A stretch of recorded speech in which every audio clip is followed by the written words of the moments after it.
Hey everyone, welcome back to the channel. आज हम cover करने वाले हैं आपकी क्लास 9th इंग्लिश की first poem Bharat our land, यानी भारत हमारी धरती। इस पोम को पोएट सुब्रमण्या भारती ने लिखा है। इस वीडियो में हम एकदम सिंपल लैंग्वेज में इस पूरी की पूरी पोम का लाइन बाय लाइन एक्सप्लेनेशन देखेंगे, साथ ही साथ इसके सारे पोएटिक डिवाइसेस और राइम स्कीम को भी डिस्कस करेंगे। तो चलिए शुरू करते हैं। सबसे पहले मैं आपको एक छोटा सा ओवरव्यू दे देती हूँ इस पूरी पोम का। देखिए, भारत अवर लैंड एक आम पोम नहीं है। It's not like a normal poem. ये एक बहुत ही ज्यादा पेट्रियोटिक और स्पिरिचुअली इंस्पायरिंग पोम है, जिसे एक फ्रीडम फाइटर और पोएट सुब्रमण्या भारती ने लिखा है। इस पोम में पोएट सुब्रमण्या भारती ने हमारे पर्वत, हमारी नदियाँ और भारत की सुनहरी धरती की तारीफ करी है। इस पोम का सिर्फ एक ही मकसद है, हम सभी के अंदर अपने देश के प्रति एक प्राउड फीलिंग जगाना और हमें ये रियलाइज़ कराना कि पूरी दुनिया में भारत जैसा कोई दूसरा देश नहीं है। और ये पोम एक ओड है। ओड का मतलब एक लिरिकल पोम जो किसी भी व्यक्ति, जगह के बारे में डिस्क्राइब करती है। एंड नाउ वी नो इस पोम में हमें किसकी डिस्क्रिप्शन मिलेगी, अपने सुंदर देश भारत की। तो चलिए शुरू करते हैं इसकी line by line explanation. The mighty Himavant is ours, there is no equal anywhere on the earth. The generous Ganga is ours, which other river can match her grace. Poet Subramania Bharati कह रहे हैं कि जो माइटी हिमवंत है, माइटी का मतलब होता है स्ट्रॉन्ग एंड पावरफुल। ये जो माइटी हिमवंत है, हिमवंत मतलब हिमालय माउंटेन्स, ये हमारे हैं। And there is no equal anywhere on the earth. तो पोएट कह रहे हैं कि हिमालय माइटी है, बहुत ज़्यादा स्ट्रॉन्ग है और अनमैच्ड है। इस पूरी दुनिया में हिमालय जैसे पहाड़ और कहीं भी नहीं है। The generous Ganga is ours. Poet Subramania Bharati Ganga river को जेनरस बता रहे हैं। जेनरस का मतलब होता है गिविंग एंड काइंड, कि ये जो नदी है ये बहुत ज़्यादा दयालु है, बहुत ज़्यादा गिविंग है, इंडिया के बहुत सारे स्टेट्स को काफ़ी कुछ देती है। And which other river can match her grace. यहाँ पर पोएट सुब्रमण्या भारती क्वेश्चन पूछ रहे हैं कि और कौन सी नदी ऐसी है दुनिया में जो गंगा के ग्रेस को मैच कर सके। ग्रेस का मतलब होता है ब्यूटी और एलिगेंस। तो पोएट सुब्रमण्या भारती कह रहे हैं कि इस दुनिया में कोई भी ऐसी और नदी नहीं है जो गंगा के ग्रेस को मैच कर सके। दुनिया में ऐसा कोई पहाड़ नहीं है जो हिमालय की तरह माइटी और स्ट्रॉन्ग हो। तो हम देख सकते हैं कि कैसे पोएट सुब्रमण्या भारती इंडिया की नेचुरल ब्यूटी को यहाँ पर एक्सप्रेस कर रहे हैं। चलिए आगे पढ़ते हैं। The sacred Upanishads are ours, what scriptures else to name with them. The sunny golden land is ours, she is peerless, let's praise her. यहाँ पर पोएट सुब्रमण्या भारती हमारे उपनिषदों के बारे में कह रहे हैं कि हमारे उपनिषद जो बहुत ज़्यादा होली हैं, सेक्रेड हैं, पवित्र हैं, वो हमारे हैं। यहाँ पर पोएट सुब्रमण्या भारती इंडिया की जो स्पिरिचुअल नॉलेज है, स्पिरिचुअल विजडम है, उसे हाईलाइट करते हुए कह रहे हैं कि ये जो उपनिषद हैं ये हमारे हैं। What scriptures else to name with them? Scriptures का मतलब होता है होली राइटिंग्स। और किसी भी होली राइटिंग को, इस पूरी दुनिया की कोई से भी ग्रंथ आप उठा लो, उसके साथ हमारे उपनिषद्स को आप मैच नहीं कर सकते।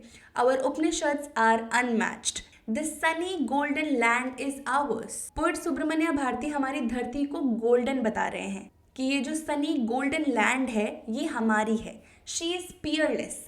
पियरलेस का मतलब होता है अनमैच्ड। तो वो हमारी धरती को अनमैच्ड बता रहे हैं और बोलते हैं लेट्स प्रेज हर, यानी कि हम सभी को अपनी धरती को प्रेज करना चाहिए, उसके प्रति एडमायरेशन दिखानी चाहिए। ओवरऑल यहाँ पर हमारे भारत को अनमैच्ड बताया गया है, पियरलेस बताया गया है कि हमारे भारत देश जैसा और कोई देश इस दुनिया में नहीं है, हमारा कोई मुकाबला नहीं है। Gallant warriors have lived here, many a sage has sanctified this land. The divinest music has been heard here, and here all auspicious things are found. यहाँ पर पोएट सुब्रमण्या भारती इंडिया के रिच, ग्लोरियस और पास्ट कल्चर की बात कर रहे हैं। वो कह रहे हैं कि यहाँ पर बहुत सारे ब्रेव वॉरियर्स रह चुके हैं। गैलेंट का मतलब होता है ब्रेव एंड करेजियस। तो यहाँ पर बहुत सारे करेजियस और ब्रेव वॉरियर्स ने जन्म लिया है। Many a sage has sanctified this land. Says का मतलब होता है होली पीपल, वाइस पीपल, साधु संत, साधु संतों की ज़मीन है ये। And they have sanctified this land, sanctified का मतलब होता है मेड प्योर, तो साधु संतों ने हमारी इस धरती को प्योर बनाया है। The divinest music has been heard here, सबसे ज़्यादा प्योर और हेवनली म्यूजिक यहीं पर सुना जाता है। And here all auspicious things are found, auspicious का मतलब होता है something that brings good luck, यानी जितनी भी शुभ चीज़ें हैं वो सब यहाँ पर भारत में पाई जाती हैं। तो यहाँ पर हमें देखने को मिला कि किस तरह से भारत के आर्ट, कल्चर और उसकी ब्यूटी, उसकी स्पिरिचुअल प्रैक्टिसेस के बारे में यहाँ पर पोएट सुब्रमण्य भारती बता रहे हैं कि जितनी भी अच्छी चीज़ें हैं, जितनी भी सुंदर चीज़ें हैं, शुभ चीज़ें हैं, वो सब यहाँ पर भारत में पाई जाती हैं। तो पोएट सुब्रमण्य भारती कह रहे हैं कि साधु संतों की ये जो धरती है ये बहुत ज़्यादा ब्लेस्ड है। It is full of art, it is full of culture and it is full of beauty. तो इस पूरे स्टैंजा में हमारी कंट्री की ब्रेवरी के बारे में, स्पिरिचुअलिटी के बारे में और हमारे कल्चरल रिचनेस के बारे में बात करी गई है। चलिए लास्ट स्टैंजा पढ़ते हैं। Here Brahma knowledge has taken root and Buddha preached his dhamma here. Of hoary antiquity is Bharat, she is peerless, let's praise her. अब यहाँ पोएट सुब्रमण्य भारती इंडिया के स्पिरिचुअल और एंशियंट हेरिटेज को हाईलाइट करते हुए कहते हैं कि यहाँ पर ब्रह्म ज्ञान ने, ब्रह्म नॉलेज ने जन्म लिया है। बुद्धा ने अपने धम्मा यानी उनकी जो भी टीचिंग प्रैक्टिसेस थी उन्हें इसी भारत की धरती पर प्रीच किया है। Of hoary antiquity is Bharat, she is peerless, let's praise her. Brahma knowledge का मतलब होता है spiritual knowledge and taken root का मतलब होता है फर्मली इस्टेब्लिश्ड, कि ब्रह्म ज्ञान यहाँ पर बहुत ज़्यादा रूटेड है, बहुत ज़्यादा डीपली इस्टेब्लिश्ड है। और बुद्धा ने अपनी सबसे पहली जो टीचिंग्स थी वो भी इसी भारत की धरती पर दी थी। तो पोएट सुब्रमण्य भारती कह रहे हैं कि जो ये डीप स्पिरिचुअल नॉलेज है, ये ब्रह्म ज्ञान है, ये इंडिया में ही ओरिजिनेट हुआ था, जिससे ये पता चलता है कि हमारे भारत का जो विजडम है, फिलोसफिकल डेप्थ है, वो कितनी ज़्यादा है। साथ ही में वो ये भी मेंशन करते हैं कि गौतम बुद्ध ने अपनी जो रिलीजियस टीचिंग्स थी यानी dhamma is religious teachings of Gautam Buddha, वो इसी धरती पर दी थी, making this land a center of important religious and moral ideas of hoary antiquity। hoary antiquity का मतलब होता है very ancient past। हमारे भारत का बहुत ही ज़्यादा ancient, बहुत ही ज़्यादा पुराना और rich history रह चुका है। and our land is peerless, let's praise her। हमारा जो भारत देश है वो unmatched है और हम सभी को उसे प्रेज करना चाहिए। This was our poem और इस पूरी पोम में भारत को अनमैच्ड बताया गया है। चलिए अब हम इस पूरी पोम में जितने भी ब्यूटीफुल पोएटिक डिवाइसेस यूज हुए हैं उनको डिस्कस कर लेते हैं। सबसे पहले आपने ये ज़रूर नोटिस किया होगा कि इस पूरी पोम में यहाँ पर is ours, in the next stanza also are ours, is ours, हर जगह बार बार आ रहा है। तो हम कह सकते हैं कि यहाँ पर रेपिटिशन पोएटिक डिवाइस का भी इस्तेमाल हुआ है। जब पोम में कोई एक वर्ड बार बार आए तो वहाँ पोएटिक डिवाइस रेपिटेशन होता है। और साथ ही साथ एक और चीज़ बार बार रिपीट हो रही है, वो है she is Peerless second stanza में, और फिर लास्ट स्टैंजा में शी इज़ पियरलेस। हमारी धरती को पियरलेस यानी अनमैच्ड बताया गया है और ये बार बार पोम में रिपीट हो रहा है। यहाँ पर भी रेपिटेशन पोएटिक डिवाइस है। चलिए अब इस फर्स्ट स्टैंजा की बात करते हैं। यहाँ बोला गया है the mighty Himavant is ours. Mighty का मतलब मैंने आपको बताया था इट्स स्ट्रॉन्ग, और हिमवंत हिमालयाज़ पहाड़ों की बात की गई है। यहाँ पर हिमालय पहाड़ को स्ट्रॉन्ग और माइटी बताया गया है। तो यहाँ पर पोएटिक डिवाइस यूज़ हुआ है पर्सोनिफिकेशन।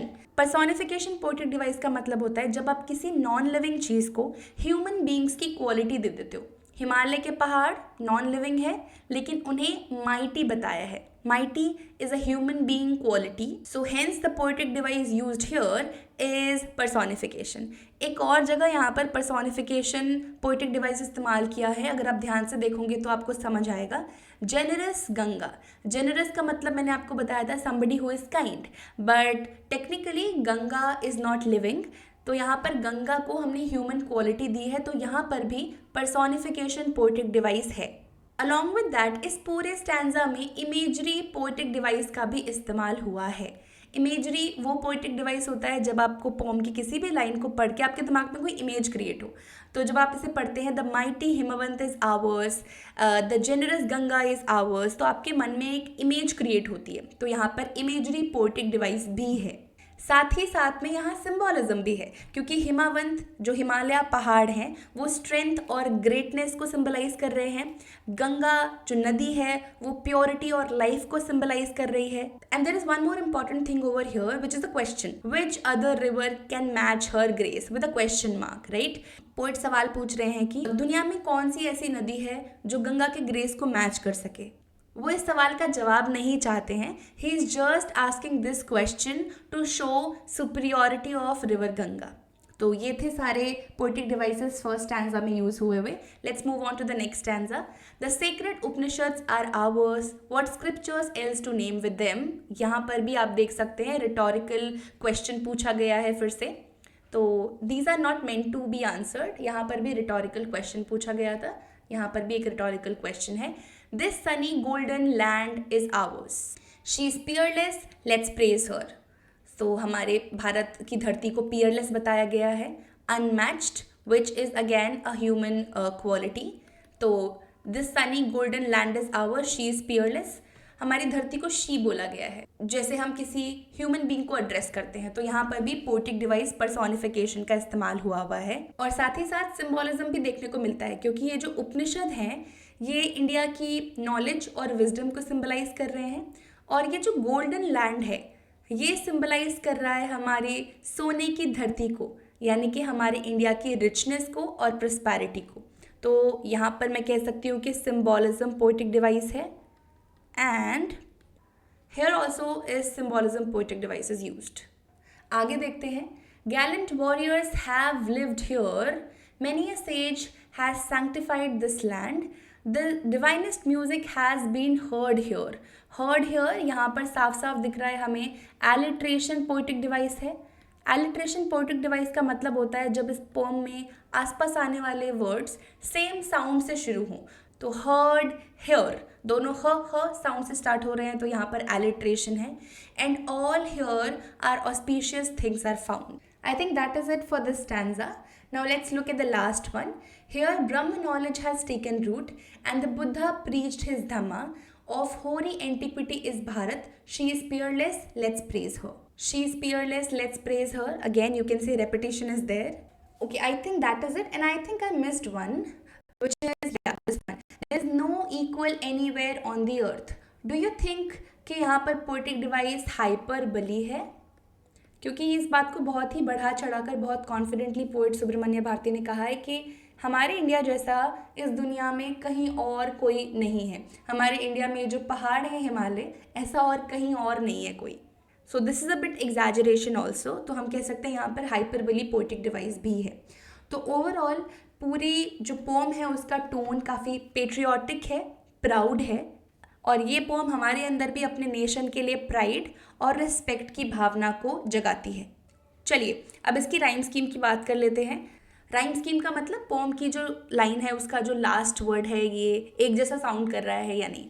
अगर एक वर्ड है bat and it exactly sounds like cat, तो इन दोनों का राइम स्कीम ए और ए होगा, राइट। माउस और हाउस दोनों का राइम स्कीम सेम होगा। सो सबसे पहली line, mighty Himavant is ours, the rhyme scheme is A. हम ए बी सी डी करते करते राइम स्कीम असाइन कर देते हैं, और जो दो चीज़ें एक जैसा साउंड करती हैं उनको सेम राइम स्कीम देते हैं।